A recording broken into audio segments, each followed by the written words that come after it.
According to statistics, the country has a shortfall of 40,000 qualified artisans. Whilst the average age of artisans is 55 years, the number of young people being trained to become the next generation of artisans was only a fraction of what the country needed. And this meeting seeks to address that gap. We identified a need for training, very much at the local level, very much at the vocational level.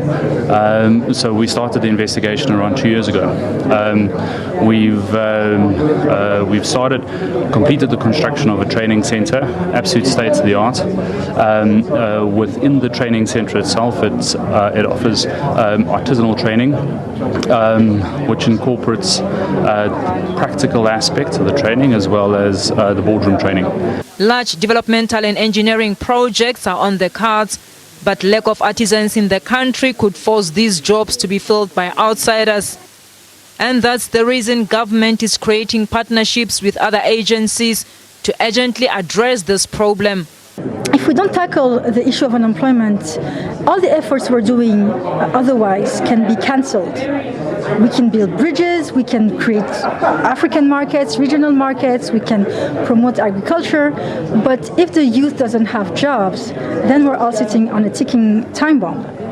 And this initiative tackles youth unemployment by disseminating best practices, by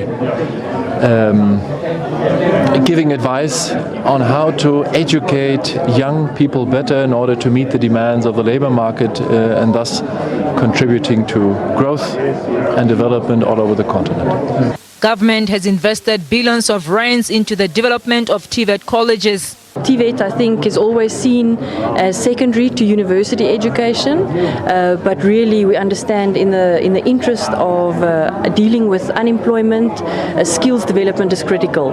So it attempts to foreground the importance of technical and vocational education, and then to stimulate some both research and different activities within the TVET sector. TVET and further education and training colleges are deemed as viable options for school leavers to follow careers as artisans. Mulimo wa SABC News, Pretoria.